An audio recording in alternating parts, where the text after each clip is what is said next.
Okay. All right. You're going to be like, Keston, what the heck is this piece of crap?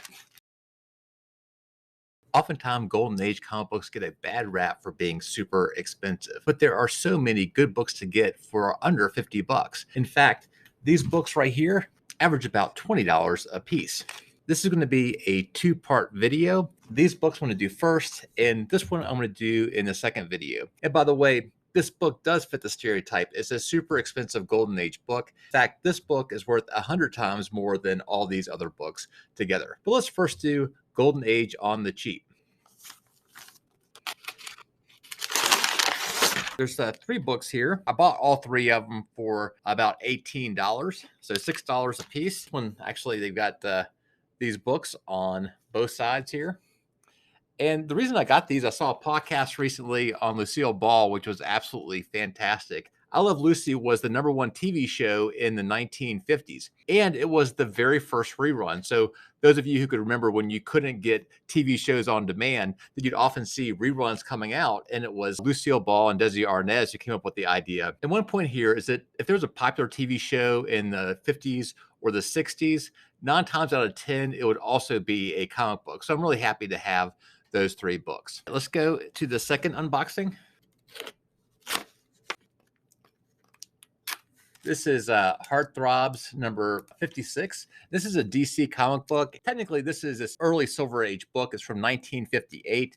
And this book cost me about $12. And I'm beginning to get into some romance books. This one seemed like it had a cool cover to it. So, hey, why not? Got it for under 15 bucks. This is USPS. Let's see which this one is.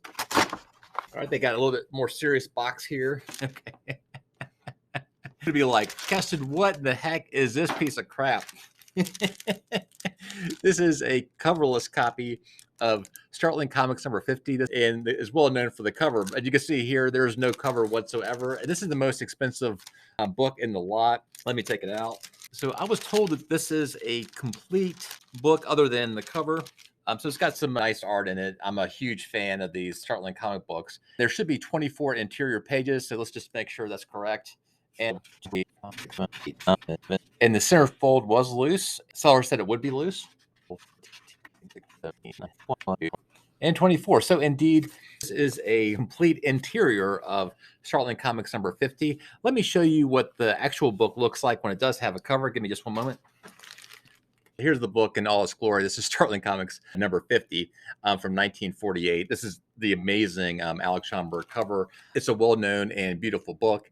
And you're thinking, well, Keston, why the heck would you pay $35 for an interior? Here's the reason that I love these books. I have a lot of them. Sometimes a book comes along, it's a 0.5 because it's incomplete. Perhaps it's missing a centerfold or it's missing some other pages. And if I were to get a copy that has the cover, I now have the interior and I could put them together for a qualified book. That's the reason that I bought it for, say, 35 bucks. Even a book here that's in low mid-grade, a 4.0, this book is probably somewhere between $600 and $800. So you can see if you got a 0.5 that had the cover, it might be $150, and you had that $35 interior, you might be able to put it together, and it might be worth $400 or $500. So we'll see. I thought for $35, why not? Okay, here's the last book of part 1, and this is my favorite book out of them all. So let's check it out.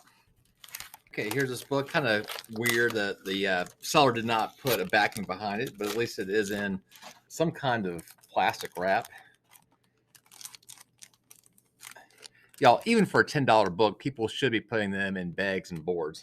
But regardless, this is a pretty nice book. This is Uncle Scrooge number 8, and this is from 1955. So this is really late Golden Age. And so it's got Uncle Scrooge on there. Behind them, the marks that are being left by the skates are dollar signs. So this is really fun. My wife used to be a competitive skater, so I try to pick up these books. So don't tell her about this book. It's going to be a surprise for later.